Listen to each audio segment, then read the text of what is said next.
Olá, está no ar pela sua TVC, TV Correio da Manhã, o programa Rodrigo Beto em Opinião. Hoje eu tenho o prazer de receber, fiz questão de convidar já há algum tempo, a gente tem conversado, e eu acho que vai ser muito proveitoso para todos vocês que estão nos assistindo. O meu amigo, pós-graduado, doutorado, um dos maiores infectologistas do Brasil, uma das vozes que foi dissuante dessa maluquice que teve durante a pandemia, e por isso a gente vai ter muito que conversar aqui.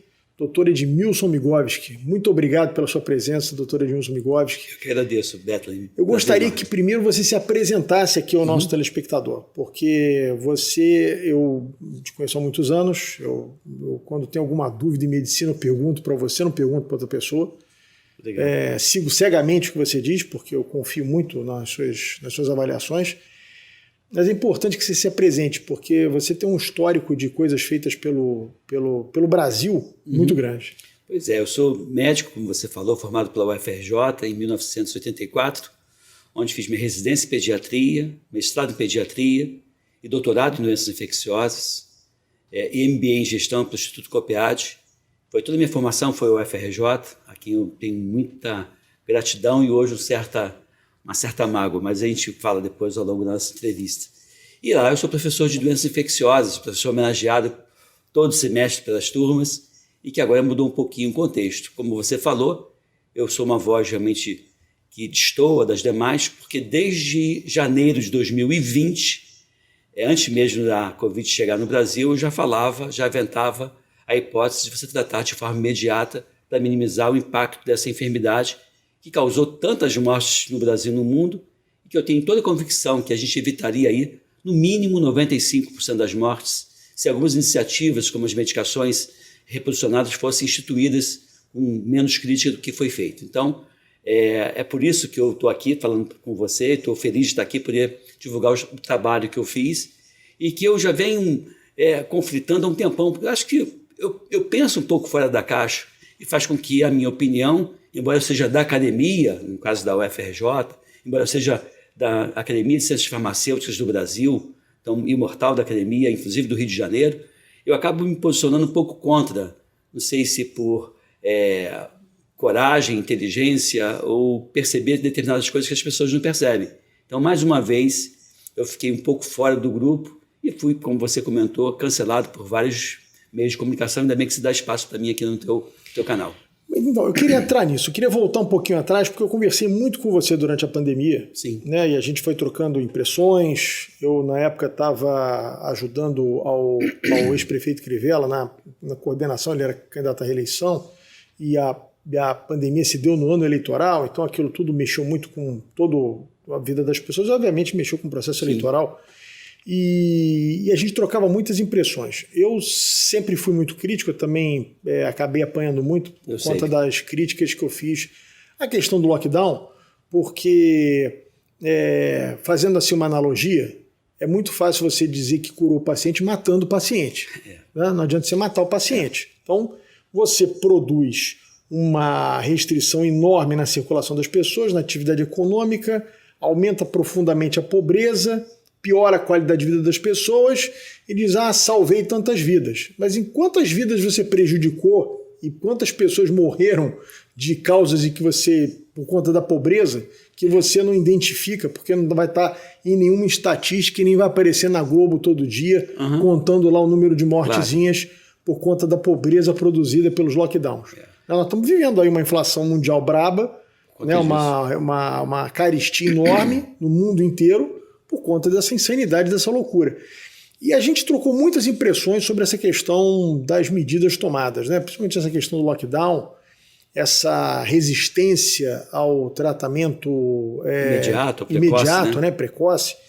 Eu queria que você falasse um pouco sobre isso. Né? As pessoas confundem, assim, acham que eu ouço as críticas assim, muito doidas, né? Assim, esse tratamento precoce não tem comprovação científica, não tem o que eles chamam de duplo cego, né? Perspectiva randomizada. Explica na linguagem popular para as pessoas o que significa isso. Você vê, na medicina baseada em evidência, tem várias evidências. Vai desde a evidência 1A, que é o topo da pirâmide, até a evidência lá embaixo, evidência D ou E, a evidência da opinião do especialista. Então, nesse momento, a medicação imediata tem evidência, não tem evidência em um A. Mas na prática médica, Bethlen, apenas 10% das nossas condutas têm evidência em um A. Para o nosso telespectador entender, se eu perguntasse assim para um médico que segue à risca a medicina baseada em evidência, doutor, já que o senhor é um radical nesse sentido, saltar de paraquedas a 1.000 metros de altura é mais seguro ou menos seguro que saltar sem paraquedas? Ele não vai poder dizer que saltar de paraquedas é mais seguro, porque não tem nenhum duplo cego, prospectivo, randomizado, placebo controlado, dizendo, olha, metade vai saltar com uma mochila, que parece paraquedas, mas não é, e a outra metade vai soltar com o mesmo aspecto. No meio do salto vai puxar. E aí eu vou ver lá embaixo quem morreu, quem sobreviveu. Se todo mundo da paraquedas sobreviveu, eu digo que então que a paraquedas é mais eficiente. Sem isso eu não posso dizer. Então esse é o grau. E quando você fala da medicina, do estilo de vida, como você falou da qualidade de vida, foi algo para mim determinante. A Covid pode ter pego todo mundo, mas ela foi mais cruel com os sedentários, com os obesos, com os hipertensos, com as pessoas que tinham comorbidades. Quando você pensa na medicina do estilo de vida, que é dormir bem, comer bem, atividade física, bons relacionamentos, não abusar de drogas lícitas ou ilícitas e gerenciamento de estresse. Esses 6 são os pilares segundo Harvard. Como é que ficou na pandemia? Atividade física? Nada. Comeu, ninguém comia bem. Dormir, ninguém dormia bem, todo mundo estressado. Ou seja, todos os pilares foram comprometidos. E aí essas pessoas estressavam mais, se adoeciam de uma forma mais grave.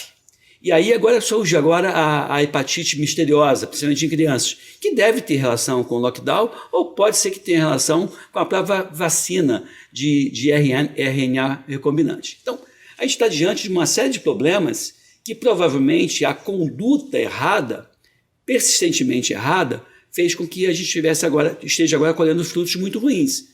Eu também fui, como você falou, favorável ao lockdown naquela fase bem inicial. Os hospitais de campanha estavam sendo montados, eu estava comprando máscara, comprando respirador, enfim, naquela fase, ok. Depois disso não. Depois disso, o lockdown se mostrou prejudicial, não só favorecendo a transmissão da Covid, porque em ambiente confinado se dá de uma forma mais eficiente do que na rua. Então as pessoas em casa ficavam todas confinadas. Bastava sair um que contaminava todo mundo. E teve situações, a gente tem amigos em comum que o pai morreu dentro de casa, não saiu nunca, o pai era acamado e a mãe dentro de casa.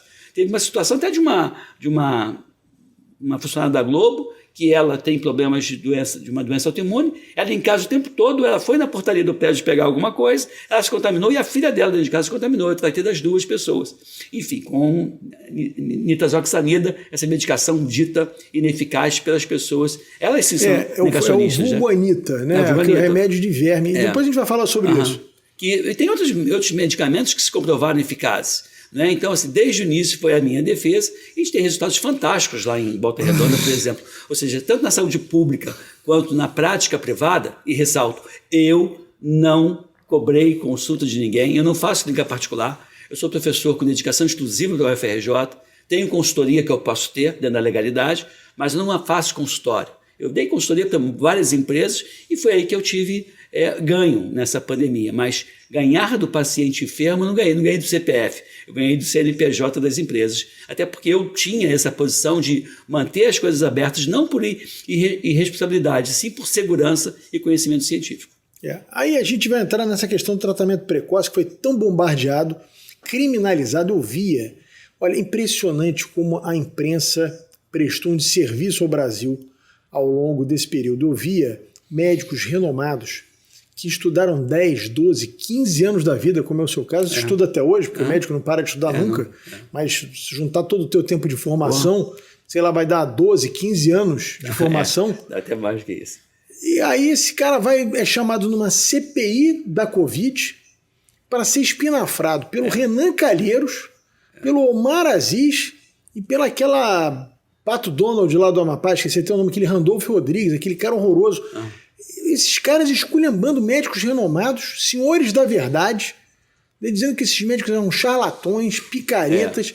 Um negócio inacreditável. O Francisco Cardoso, que é o de São Paulo, foi meu aluno na UFRJ, aluno brilhante, aluno 01, aquele aluno que pegou o diploma diferente, todo dourado, porque foi aluno de CR acima de 9. O Flávio Cadegiani, de Brasília, é outro cara brilhante. O Ricardo Zimmermann, do sul do país, brilhante. Todos esses caras, somar o QI dos 3, dá uns 2 mil de QI. Os caras são feras. e foram, como você falou, ridicularizados por esse bando de políticos despreparados e querendo realmente um lugar nos holofotes.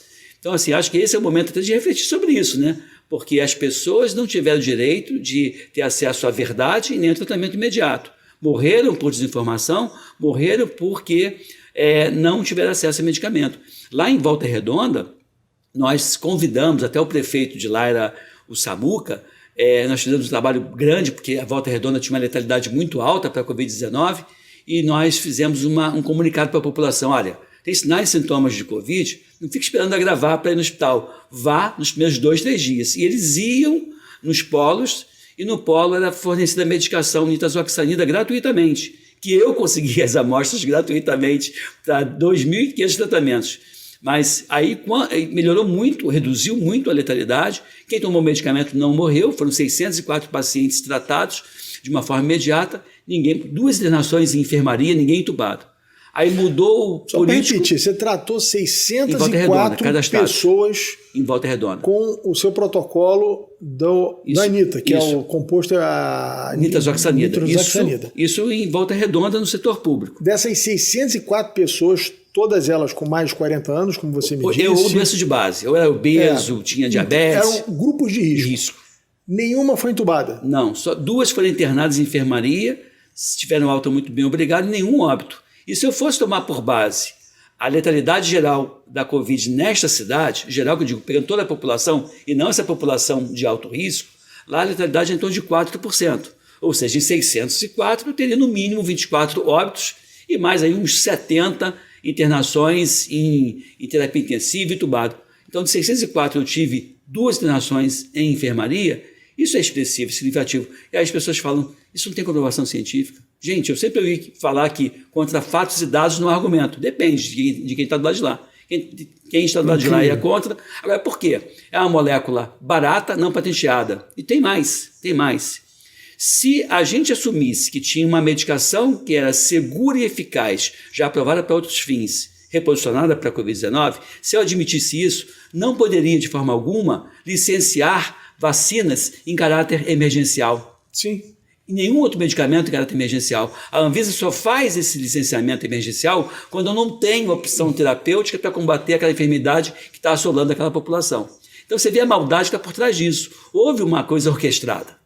Houve uma coisa que o Flávio Caregiani, de Brasília, sofreu. A Anvisa foi na casa dele, não foi nem para buscar a amostra de medicamentos, e sendo acusado de falcatrua. E teve resultados brilhantes. Os artigos que ele escreveu, alguns foram bloqueados, porque assim, esses resultados são muito bons para ser verdadeiro. Você acredita nisso? Né? Revistas de nome, revistas internacionais. Então, aonde a gente vai se basear? Eu vou me basear naquilo que você me conta ou eu vou me basear naquilo que eu estou vendo? As pessoas resolveram repetir o que estavam ouvindo. Eu preferi falar o que eu estava vendo. Então, entre confiar no que você me conta e naquilo que eu vejo, eu vou confiar mais naquilo que eu vejo. É óbvio. Sim. Você está dizendo que o remédio não faz efeito. Em 604 pacientes tratados, eu não tive nenhuma falência respiratória, eu vou seguir o meu protocolo. Desculpe, não vou fazer só de pirona e mandar o paciente para casa. Aí chegavam esses, digamos, especialistas de balcão, né, que todo mundo virou especialista em Covid, principalmente Sim. alguns políticos aí bem conhecidos pela população, de outros carnavais. Essa turma dizia assim, um absurdo, o cara quer... Isso é um charlatanismo. Uma doença grave como essa, o cara receitar remédio de verme. Então eles simplificavam. Maldade, né? Como se fosse como se você estivesse receitando um remédio completamente aleatório, né? Uma coisa aleatória, remédio de verme para combater uma infecção viral. Então, Edmilson, se pudesse explicar um pouquinho para o nosso telespectador por que a Anitta, que é um remédio de verme, ela é eficaz contra o vírus do Covid e contra outros vírus também, como você já me falou em outros tempos. Interessante, em 2009, 2010, começou a surgir trabalhos de nitazoxanida, portanto não foi agora, 2010, 2009, para tratamento de infecções virais, como rotavírus e norovírus. Está na bula do produto. Também adenovírus. Então, esses 3 vírus já estavam lá. Aí começaram a fazer pesquisa com hepatite C crônica, que até então não tinha nada. E aí o paciente com hepatite C crônica, tinha uma resposta favorável. A hepatite C é causada por um vírus que é flavivírus, da mesma laia da dengue, da mesma turminha da febre amarela. Quando eu vi esse trabalho, eu falei, pô, se pega hepatite C, é possível que pegue outros flavivírus. Aí eu estudei com o Davis Ferreira e com o Dr. Marcelo, todos da UFRJ, nós testamos para dengue e para febre amarela. Havia uma inibição expressiva. Apresentamos esse trabalho em 2013 nos Estados Unidos, em São Francisco. De lá para cá, outros trabalhos foram publicados para chikungunya, zika, influenza, que é o vírus que causa gripe, coronavírus também. Eu falei, pô. E aí eu tinha muitas evidências científicas que podia pegar. Foi quando eu comecei a defender o uso da nitazoxanida na Covid-19. E qual é o mecanismo de ação? Você vai entender, porque se pega muito vírus, é muito forte. Não é isso. É porque 3 mecanismos de ação são o ser humano dependente. Eles melhoram a minha resposta imune. Então, eles fazem com que eu, frente a qualquer infecção viral, eu vou me beneficiar da nita, porque aumenta a produção de interferon, que é uma substância que você faz para combater as viroses. Você já produz interferon. Também diminui a produção daquelas interleucinas, que é responsável pela resposta inflamatória da dengue, da Covid, e também faz com que a tua célula, que é o vírus, para se replicar, ele entra na sua célula, submete a sua célula aos caprichos dele e a sua célula passa a fabricar todos os componentes virais. Aí o vírus se monta e vai para outras células e infecta as pessoas. Quando eu baixo o metabolismo dessa célula, a célula fica um pouco mais lenta, então não produz tanto vírus. É como se eu colocasse um bolo no forno, ao invés de botar 200 graus, botasse a 15 graus. Vai fazer o bolo? Vai, mas vai demorar muito mais. E eu preciso que o vírus não se replique com aquela velocidade, por vários aspectos. Um deles é fazer com que a tua resposta imune combata aquele vírus. Porque quanto maior a replicação viral, maior a gravidade, em tese, dessa doença. Então, nitazoxanida tem esse efeito de amplo espectro e que acaba pegando vários vírus. Foi por isso que lá atrás, quando eu pegava um paciente que eu tinha suspeita de Covid, mas não tinha certeza, porque não tinha as evidências, não tinha o teste rápido para pesquisar antígeno, eu falei assim, é virose? Pode ser Covid? Pode, vou tratar, porque se não for Covid, nitazoxanida também vai tratar. E foi essa a lógica racional, obviamente, que eu fiz, sem comprovação científica na época, que hoje tem várias evidências clínicas que mostram que a conduta foi segura, eficaz e sim salvou vidas. Eu tomei. Eu também. O protocolo seu, sim. Todo mundo lá em casa tomou, ninguém teve complicação nenhuma. Todo mundo teve Covid e ninguém teve complicação nenhuma. Pois é, eu também. Você acha que teve a Covid antes da vacina? Antes? Eu fiz a vacina no ano passado, a Coronavac em fevereiro e março de 2021, e não tinha tido até então. Tive algumas suspeitas, e diante da suspeita eu tomava medicamento, porque não sou bobo, tomava o medicamento, não para evitar, e sim depois que eu desenvolvi a doença, para fazer com que eu não adoecesse de forma grave. E tive a cepa esse ano, a cepa Ômicron, também tratei de uma forma imediata e fiquei muito bem, obrigado. O segredo é identificar, esse foi o problema também, né, da vacina, que eu sou de uma época, Bethlen, que eu sou pediatra de muito tempo, eu pegava uma criança com aumento da parótida, uma pelezinha pintada, e você pegava a carteira de vacinação, dizia assim, 3 doses de cachumba, 3 doses de sarampo, você dizia, isto não é cachumba, isto não é sarampo, porque está vacinado. Então você confiava 100% na vacina, que as vacinas eram confiáveis. Nesse caso, o que aconteceu? Muita gente vacinada falou assim, a vacina é 100% eficaz, não foi isso que você falou? Falou. E as pessoas estão achando... A Pfizer, a história era que 95% de eficácia de você não pegar. Aí depois baixou para 50%, depois você só não morre, depois você só não é internado, depois hoje... você... só pega 2 vezes, aí por aí vai. Aí vai.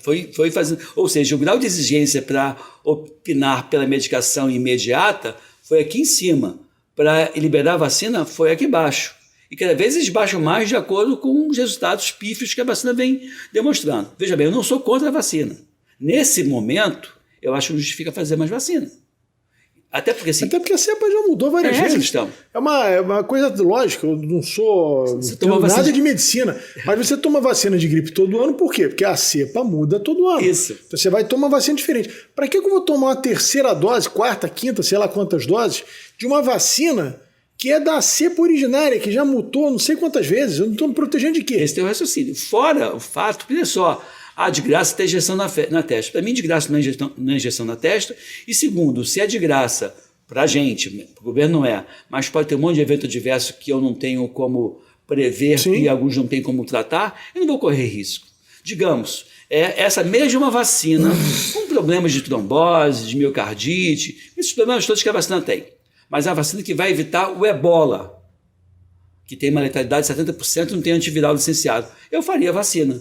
Eu ia pesar, não porque é africano dano, isso não é isso, é porque a doença ebola é grave e eu não tenho como tratar. Mas não faria essa vacina para ebola aqui, não tem ebola no Brasil.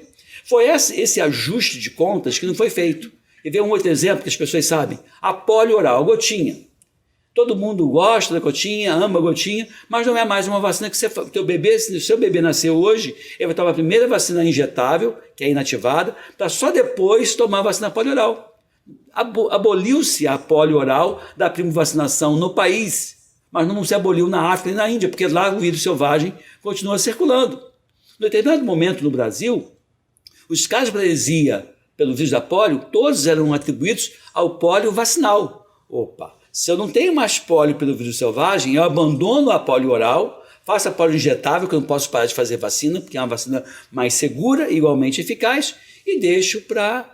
Mudei a minha conduta, não estou demonizando a vacina, estou adaptando nesse momento epidemiológico. Não, eu fui favorável à vacina em 2020, 2021, não sou mais favorável à vacina agora, porque já provou que não protege e a cepa é a cepa antiga. Então eu, como você, tomo vacina de gripe todo ano, mas em 2022 eu tomei vacina de gripe cepa 2022, não tomei cepa 2019. E aí as pessoas insistem em dizer agora que eu sou antivacina. A minha vida é vacina. A minha tese de mestrado foi vacina, doutorado vacina, para entrar na Academia de Ciências Farmacêuticas, vacina, para entrar na Academia de Medicina do Rio de Janeiro, foi vacina. Tem 2 livros publicados de vacina, já pesquisei vacina, então não vem dizer que eu sou sócio de uma clínica de vacinação, fui parceiro de uma outra empresa, não é por isso, eu defendo aquilo que é defensável. Não dá para você... Eu tive uma reação à vacina muito doida. Eu nunca tive... qualquer tipo de tontura, desmaio, eu nunca tive isso na minha vida. Eu tomei a primeira dose de manhã cedo, fui trabalhar o dia inteiro, cheguei em casa, um pouco de dor no braço, aí de noite senti um pouquinho de febre, coisa e tal, levantei de madrugada para urinar, não é que eu desmaiei no banheiro, não, eu apaguei assim, de não lembrar de absolutamente nada.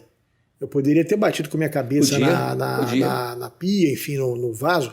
Eu apaguei, eu simplesmente lembro de entrar no banheiro e depois eu lembro da minha esposa tentando me acordar achando que eu tinha morrido, apavorada, porque eu estava desfalecido no chão, assim, estava dormindo, completamente apagado. Doideira. E é uma coisa que nunca tinha acontecido comigo, só pode ter sido o efeito da vacina, não tem outra explicação, porque nunca aconteceu, coincidência aconteceu no dia que eu tomei a vacina. Ô Beto, e os casos de trombose? A minha urologista, a minha médica, ela tomou a terceira dose dessas vacinas, fez uma trombose de ilica, teve 95% de chance de amputar as pernas e 90% de chance de morrer. Fez 6 cirurgias em 15 dias. Uma mulher jovem, sem vícios, atleta, ela é Ironman, ela faz aquela triatleta. Você vê, não é uma pessoa gorda, não. Que não faz atividade física, enfim. Que certamente, ao ter a Covid, sairia muito bem, independente de medicar ou não, medicando seria melhor ainda.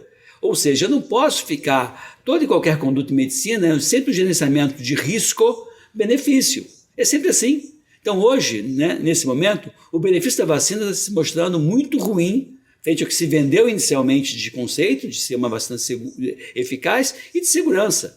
Pô, justifica você correr risco de fazer uma vacina que vai dar uma trombose, sistema nervoso central e você morrer? Não, desculpa, não justifica. Aí você liga a televisão, continuam os especialistas de plantão insistindo, né? O cara tomar a 4ª dose, a 5ª dose, enfim, por aí vai. O idoso já está na 4ª dose, que tem a 5ª dose. Como você disse, da mesma vacina que a cepa já mudou, sei lá quantas vezes a cepa já mudou. O que mostrou 4, que não foi 5, eficaz, 6 vezes. E que mostrou que não está sendo eficaz. Então, isso me parece... Agora a vacina faz a validade, a Anvisa diz que pode ser usada, a vacina faz a validade. Ou seja, onde é que está o estudo duplo cego, prospectivo, randomizado, placebo controlado, que diz que a vacina faz a validade, tem o mesmo efeito da vacina dentro da validade? Ou seja, para o medicamento exigiram isso, para a vacina não. Para a vacina tudo pode. Então não está sendo justo esse julgamento, essa avaliação. E aí eu posso pensar em má fé, posso pensar em ingenuidade, em burrice, Tem várias possibilidades aí, mas fica difícil você pensar que um cara que está na posição que está, alguns médicos, estejam agindo por impulso, por emoção ou por burrice. Para mim, quem está na posição que está tem o mínimo de QI para chegar onde chegou. Sim. Então, pode ser que configure como uma fé. O problema é que talvez a gente não tenha espaço para falar isso que eu estou falando. Ontem eu fui na universidade e falaram assim, um professor, que eu tenho muito apreço por ele, você fez muito mal para a sociedade. Você fazer essas medicações foi pior do que você não fazer. Você devia ter feito um duplo cego, randomizado, para ser controlado.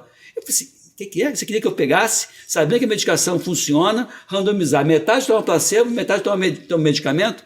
Bota o teu pai na randomização, teu filho. Eu não vou fazer, porque eu não quero para o meu filho, não vou querer para o teu filho. Então ele queria que, em nome da ciência, eu fizesse então um teste, placebo versus medicamento. Não, e vamos supor o seguinte, vamos supor que o que você, o seu protocolo, o uso da Anitta, não funcionasse, fosse um blefe. Qual é o mal que pode causar a pessoa tomar a Anitta durante 5 dias, como é o protocolo que você na época me deu? Não tinha, até porque esse trabalho de hepatite C, os pacientes... Porque também tinha isso, isso pode intoxicar, pode matar, pode não sei o quê. O que eu me baseava para responder essa questão? Nessa pesquisa publicada com pacientes com hepatite C crônica, a medicação foi feita ininterrupta por 6 semanas. Então, 5, 6 dias é seguro. Foi o que eu fiz. Cheguei a fazer alguns pacientes 9 dias, 10, de acordo com a evolução. Então, tinha a questão da segurança. Era um medicamento, então, é um medicamento seguro e barato. Talvez o fato de ser barato fez com que ele não tivesse aquele apelo, né? E aí as pessoas não teriam interesse em defender. Então, esse foi o grande problema. A própria empresa que é a líder na produção de nitazoxanida, que é a detetora do Anitta, ela não investiu em pesquisa nesse sentido. E até apoiou uma pesquisa que, na minha opinião, foi feita, os pesquisadores erraram no recrutamento, porque a medicação, quem está me vendo entender, ela é antiviral, ela faz com que o vírus não se replique tanto. É como se eu estivesse vendendo colete à prova de bala para quem já ouviu o primeiro tiro, mas não para quem tomou todos os tiros. Então, o que foi feito foi, pegaram pacientes com enfermidade moderada a grave para testar antiviral. Não adianta, irmão. Você tem que fazer antes da pessoa gravar. Sim. E mesmo nesses pacientes que já tinham quadro moderado a grave, houve uma redução da letalidade, houve uma redução da gravidade, mas aí não foi significativo do ponto de vista estatístico.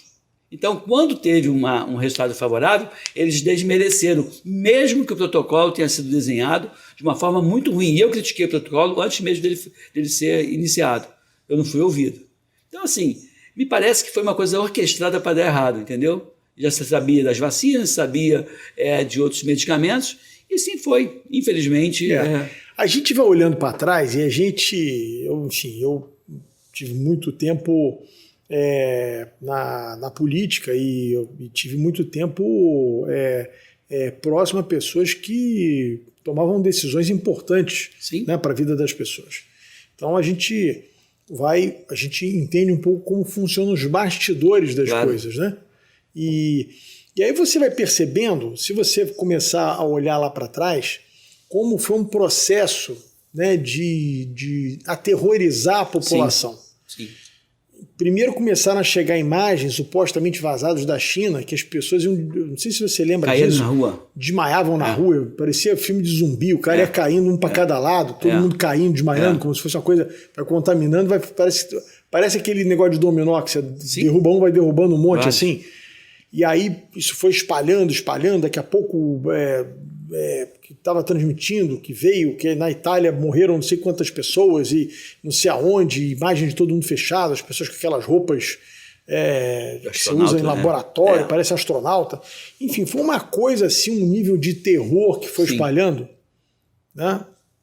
E você vai vendo que isso não é uma coisa desproposital. Sim. Tá? Não é uma coisa desproposital. Tinha assim um sentido. Eu não sei se era para vender vacina, eu não sei se a China acabou também agindo de forma, digamos assim, um pouco oportunista, quando viu que aquilo ali daria um retorno grande, porque só a China tinha produto para exportar para o mundo inteiro. né? De uma hora para outra, a China tinha máscaras, EPIs, e vacinas, e tudo, respiradores, e tudo. Insumos, o próprio ex-prefeito Crivella comprou uma série de equipamentos na China que chegaram a tempo, graças a Deus, para salvar uma série de vidas. Né? Os respiradores eram mercadoria... ele comprou por um preço mais em conta, na época. Muito mais. Já pagou 40 mil reais, o negócio está sendo vendido aqui por 160 mil, 200 mil. E não entregavam, né? Teve esse caso do consórcio Nordeste, que o cara comprou respirador por 160 mil numa empresa que vende maconha e os caras não entregaram. Tá? Enfim, isso aconteceu no Brasil inteiro, né? Também foi uma farra, né? Esse negócio da pandemia. Dinheiro não faltou, né? Foi uma farra, né? Foi. Isso aí, uma turma aí que se lambuzou, né? De ganhar dinheiro com esse negócio de EPI para cá, EPI para lá. Sim. E aí eu queria entrar nesse caso, né? Assim, uso de máscara. Eu fico vendo umas coisas. Um dia eu fiz um vídeo. Você vai para o aeroporto. Aí você entra no aeroporto, distanciamento, fila de distanciamento. Você tem que ficar 1 metro da pessoa, todo mundo de máscara. Aí você entra no avião. Aí você senta espremido entre 2 pessoas. O cara está aqui, o cara está menos de 20 centímetros. Se o cara tiver uma cabeça grande, então fica menos de 10. Então tá o cara aqui colado em você. Aí daqui a pouco vem a aeromoça, se você abaixar um pouquinho a máscara, a aeromoça quase que pula no teu pescoço. Máscara! Aí você tem que subir a máscara. Hipocrisia. Aí daqui a pouco vem a aeromoça e serve a comida. Aí você tira a máscara, fica 1 hora sem máscara. Você tosse, cospe, espalha perdigoto, espalha vírus para tudo quanto é lado. Aí depois você tem que botar máscara de novo. É um negócio, não é possível que ninguém pense nisso. Não, as pessoas criticam, só que estão impondo a gente isso. E quem fala contra isso é negacionista. Essa é a questão. Politizou. Então eu acho que o uso da máscara... Então não serve comida, vai todo mundo de máscara daqui até o final do mas voo. Mas a máscara que você esteja usando, ninguém diz qual é a máscara que você vai usar, ela não funciona. O próprio dado do CDC, que é o Centro de Controle de Doenças norte-americano, falou que se eu tiver infectado e você estiver infectado, se nós dois estivermos usando máscara de pano, eu te contamino em 20, 25 minutos de convívio. Então, vai me botar de máscara num voo de 1 hora, 1h30, não vai resolver. Eu vou contaminar todo mundo ali dentro. A única máscara mais segura é aquela N95, que você vai usar, mas tem que usar de forma correta. E ninguém usa a máscara de forma correta. Você já pensa que aquela máscara já está suja, você vê que não está funcionando mais. Então, a máscara para mim... E a maioria da população não tem dinheiro para comprar. Para mim, a máscara passou a ser um símbolo de poder, né? Eu estou no restaurante, não uso máscara porque eu mando e pago a conta. O garçom que me serve se submete aos meus caprichos. Então, o vírus só pega daqui para cima. Quem está sentado, o vírus não se espalha. Você vê, eu fui no caixa do mercado no outro dia, a menina do caixa usando máscara. Eu falei, por que você está usando máscara? Não, porque mandaram usar máscara, eu sou obrigado a usar máscara. Ou seja, os servidores os funcionários daquele mercado são obrigados a usar máscara. Para mim é uma divisão social. Eu mando, não uso máscara, você se submete e usa máscara. Semana passada eu vi um episódio, tomar um café com um amigo meu, e aí a mulher nem me chamou para tomar um café com um amigo teu, né? Você fala que você chama 3, 4 amigos, eu vou estar sempre. Isso me magoou agora, tudo bem, mas a gente continua. Mas ele que me convidou, né? Você não convida? Então... Me diz quem foi esse cara, você me se ele é meu amigo também, porque eu vou cobrar dele depois. Mas fala. Mas aí eu tô sentado, daqui a pouco entra uma mulher com uma máscara, acho que era até a N95, uma máscara mais encorpada, aquela máscara poderosa. Ela entra com a máscara dentro do shopping, dentro do café. Aí ela vai se sentar numa mesa com outras 7 pessoas. Aí ela tira a máscara, beija todo mundo, abraça todo mundo e senta para comer. Exato. Com o propósito desse ser humano usar essa máscara, quer dizer, os amigos não contaminam ela, só os estranhos que vão contaminar. E mantendo distância, né? Os estranhos distantes, né? Quer dizer, sabe, umas coisas não é possível. As pessoas, você às vezes passa na rua, tem um cara sozinho no carro de máscara. Quer dizer, ele tem problema com ele mesmo, né? Ele se autocontamina. É um negócio incrível. E aí as pessoas também não percebem. Por exemplo, você chega numa academia, às vezes você vê uma pessoa fazendo esteira de máscara. Eu tenho impressão, e aí você como médico pode me falar, que aquilo ali é mais prejudicial à saúde dela do que qualquer possibilidade que ela possa ter de pegar algum vírus, porque ela está fazendo uma atividade de alto rendimento, consumindo um ar de péssima qualidade, gás carbônico. Com certeza. Isso está errado, está equivocado. Tá, assim, aí por isso que eu acho assim, qual é o legado que essa pandemia deixa, né? É você instruir as pessoas, se elas tiverem sinais e sintomas sugestivos de algum processo infeccioso, ela não vai trabalhar. Então ela tem que ter uma autodeclaração de bem-estar. Se estiver com dor de garganta, dor no corpo, isso eu acho que mudou, porque antigamente você ia trabalhar assim, e hoje eu acho que vale a pena você ficar em casa, em home office, se puder, e com isso você evita que outras pessoas contaminem a partir de você. Eu digo que pessoas com quadro infeccioso viral, essas pessoas não fazem e não recebem visita. Eu tenho uma mãe idosa, eu não vou na minha mãe se eu estiver com quadro infeccioso, uma suspeita de dor de garganta. Se eu for, eu vou manter uma distância, vou falar com ela ao ar livre, que ela mora em casa, e manter uma distância de 3 metros. Não vou beijá-la, não vou abraçá-la. Sim. Então essa acho que fica, né? Porque o brasileiro até então, ele era muito solidário. Eu lembro que eu fui até na Rádio Tupi fui na entrevista com o Cristiano Santos à noite. Aí eu falei, Cristiano, não vou nem falar com você, porque eu estou com quadro infeccioso viral antes da Covid. E aí, que isso, bigode? Vem cá, me dá um abraço. Eu falei, não vou falar contigo, porque você vai pegar um quadro desse, trabalha com voz, imagina. E aí eu me peguei correndo dele na redação. E ele atrás de você querendo dar um abraço. Tipo assim, vem cá. E hoje, acho que as pessoas aprenderam isso. Isso tudo foi interessante, porque eu ia para Angra no final de semana, aí a dona de uma clínica, que eu não vou falar o nome, me queria me apresentar a clínica dela, a clínica de vacinação. Inclusive, o cara falou, ela está com um quadro infeccioso, está com dor de garganta, tem uma virose, mas ela vai lá só para te receber. Eu falei, não precisa, eu não vou lá, deixa para ir no outro dia. Não, vamos lá, coitada dela. Eu fui, antes da pandemia, que fique claro. Aí ela veio, eu falei, fulano, nem vou falar contigo, porque você está com um quadro infeccioso viral. Que isso, me gosta, vem cá. E me puxou, ela é enfermeira, falou comigo, não, isso aqui é alergia.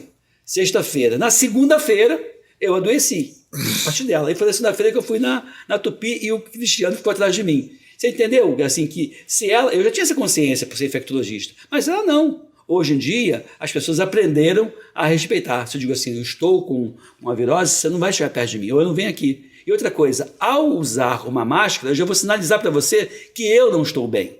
Então a tendência, o correto seria eu usar máscara não com medo de você, e sim em respeito a você. É uma forma que eu teria de sinalizar para você que eu estou com quadro infeccioso viral e vamos manter então uma certa distância. Se você falar comigo na rua, é um oi, né? Olá, que tal? Nada de ficar apertando mão. Essa é isso você que sai se realmente há uma necessidade de você sair. Sim. Agora, a pessoa entrar de máscara no restaurante. É bobagem, Depois sentam na mesa com outras 7 pessoas, tira a máscara, abraça e beija todo mundo, e parece um negócio... Insano, incoerente. Eu não sei qual é o propósito disso. Uma pessoa dentro do carro de máscara, sozinha dentro do carro. São coisas assim que você vai vendo. Eu acho que as pessoas emburreceram. Adoeceram e emburreceram. É um negócio impressionante. Eu acho também. Ficou uma coisa meio assim... A pessoa não tem o mínimo de raciocínio. Esse negócio de aeroporto é um troço... Agora parece que aboliram o uso de máscara em avião, né? Parece eu não sei, eu estava vendo até o Francisco Cardoso falar no Instagram dele, criticando isso, que você, do lado de fora, não precisa usar. É isso que você falou.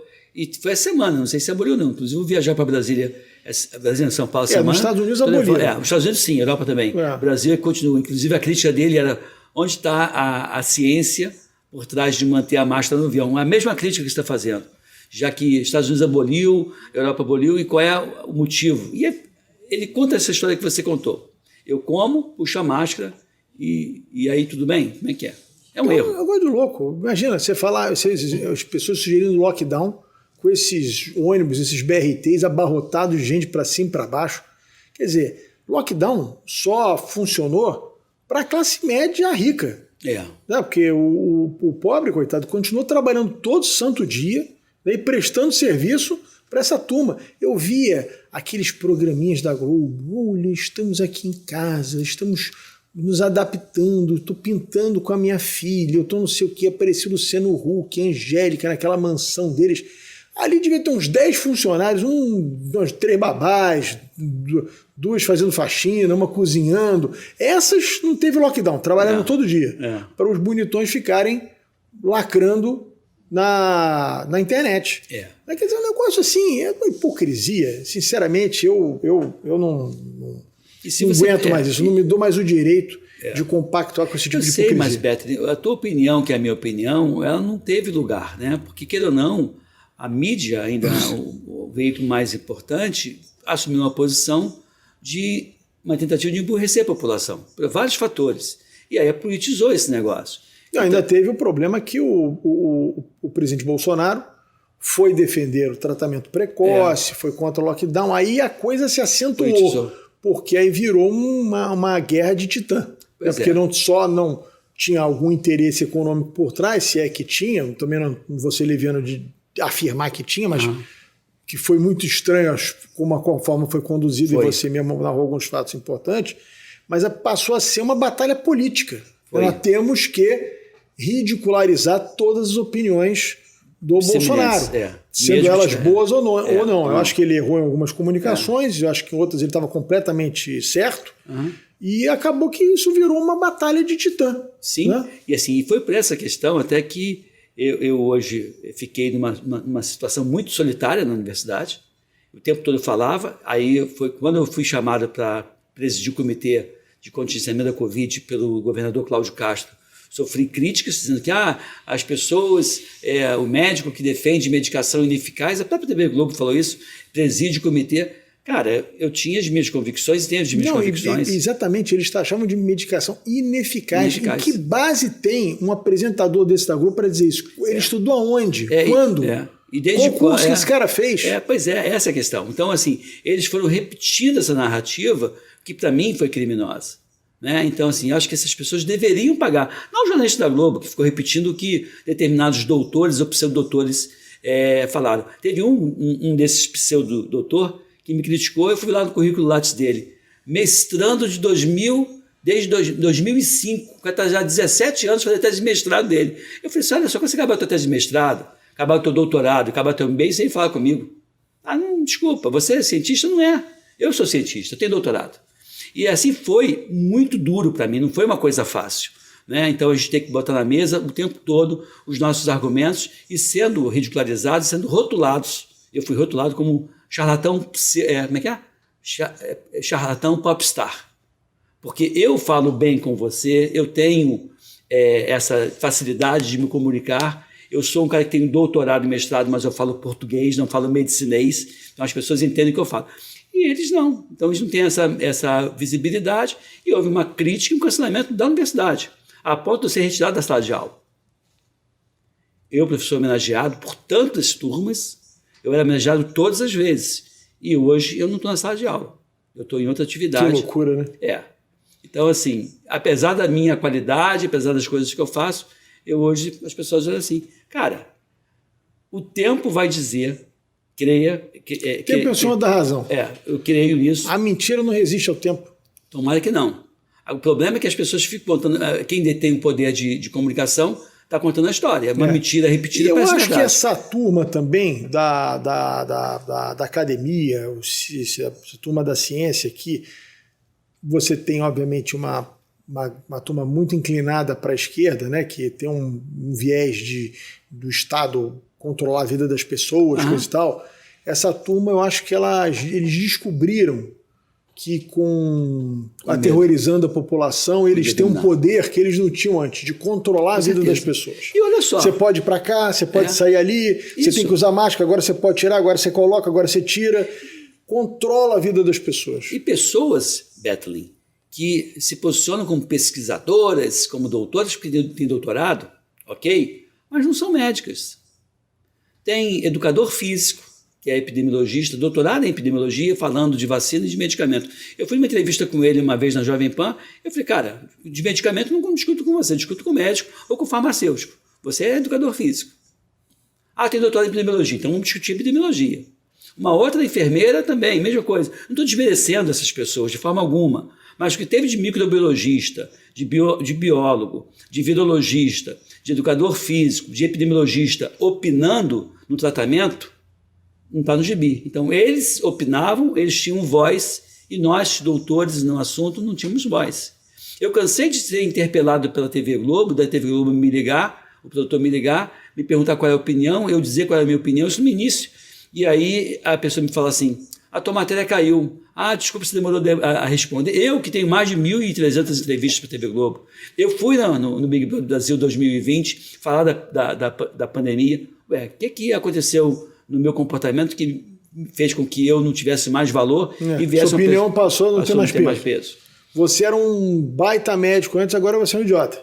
Pois é, porque é isso. Né? Então eu queria deixar claro aqui que a minha opinião acerca da medicação imediata data de janeiro de 2020, eu tenho comprovação disso, porque foi um evento da Academia de Ciências Farmacêuticas que eu falei e foi gravado. E depois na Academia Nacional de Medicina, que mesmo também foi gravado isso em março. Então, antes do vírus chegar no Brasil, já tinha essa posição. Então, não foi uma posição influenciada pelo presidente Bolsonaro.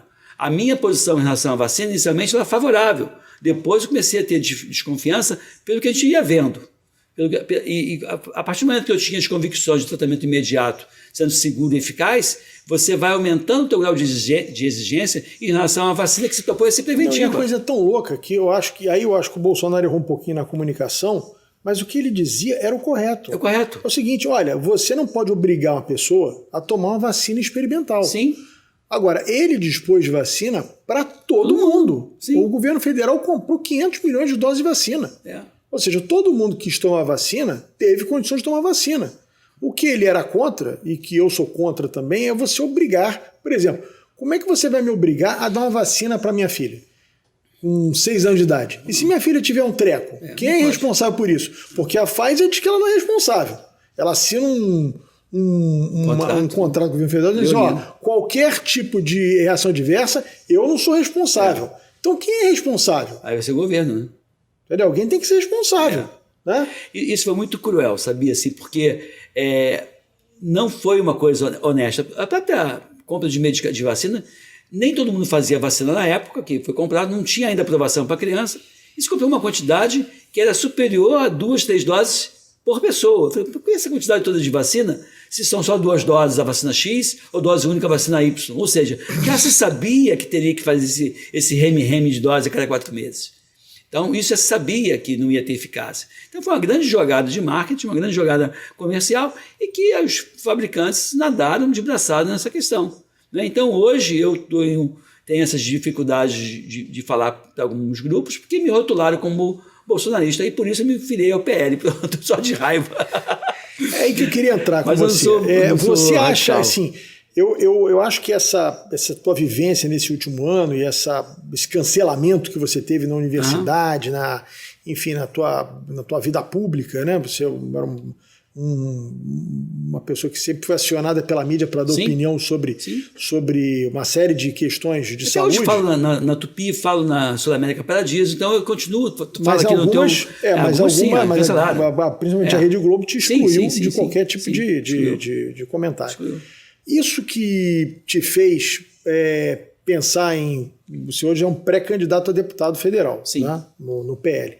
Isso que te fez pensar em entrar para a política? Sim, porque seria um espaço que eu poderia falar respaldado pela minha função. Eu deixo de ser um professor, continuo sendo professor, médico, pesquisador, mas agora eu tenho um tempero a mais que é poder falar aquilo que eu penso com uma certa imunidade e falar as coisas que tem um pouco mais de voz. E os médicos, tem muito médico que é favorável à minha conduta, só não expõe. Mas na hora que adoeceu, ele fez para a família dele. Então, ele não fez para os outros. O próprio Davi Uip, de São Paulo, teve uma constatação de que ele não passava medicação para ninguém, mas quando ele adoeceu, descobriram que ele tinha tomado hidroxicloroquina. Não sei se isso se confirmou depois. Mas essa é uma forma meio comum das pessoas medicarem os seus e apertarem o botão do dane-se para quem não era seu. Então, eu, tendo voz, eu vou poder falar com mais propriedade ainda, porque eu tenho muita coisa que as pessoas não têm, e provavelmente, já que houve um gostinho, essa questão da pandemia, vão surgir novas pandemias e vai ser necessário alguém que se posicione de uma forma política e técnica com o respaldo da academia ou de outros colegas. Tem muito colega favorável. Eu tenho a meia dúzia que fala mal, mas eu tenho 60 que falam muito bem e que estão ao meu favor. O médico da ponta está a meu favor. O médico que medicou seus pacientes está a meu favor. O médico da academia, eu ontem estava falando com um cara na academia, dizendo assim, eu falei, vem cá, você nunca fez nada off-label? Não, eu faço para os meus pacientes, com história aqui não. Aqui eu defendo só o que é. Isso não é honesto, desculpa. Então você trata o que é melhor, ou você está sendo desonesto lá ou aqui. Não dá para você dizer que os teus pacientes de consultório você faz as condutas que já... Com alguém você está sendo desonesto. Está sendo desonesto. Né? Então, assim, é essa questão que eu acho que eu, com voz, como deputado federal pelo Rio de Janeiro, e sou o único médico candidato pelo PL, eu acho que a gente vai ter uma boa representação. E é isso que eu estou almejando, porque é buscar voz em defesa da população, que nesse momento ficou muito carente. E alguns deputados defenderam, só que não tinham a base que eu tenho, né? A gente conhece alguns deputados que foram bastante decisivos nessa questão, mas que não tinham, de repente, como argumentar lá numa CPI em defesa de um Flávio Canegiani, de um Ricardo Zimmermann, de uma... aquela de São Paulo, que eu esqueci o nome, a Gucci, como é que é? Yamaguchi, Yamaguchi, né? Por exemplo. São pessoas que tinham que ter pessoas para defender, pessoas que tinham não só o poder de falar numa CPI, mas também conhecimento técnico que eu tenho. Aquilo era uma máquina de moer gente, né? Porque juntavam uns 10, botavam uma senhorinha ali, coitada, que é uma cientista, não é uma política, não tem talvez o traquejo de fala, coisa e tal, e tímida, bombardeando ela. Uma coisa ali era um negócio assim, eu nunca vi isso na minha vida. Também não. Eu fui parlamentar há muitos anos, fui deputado federal 2 vezes, fui vereador.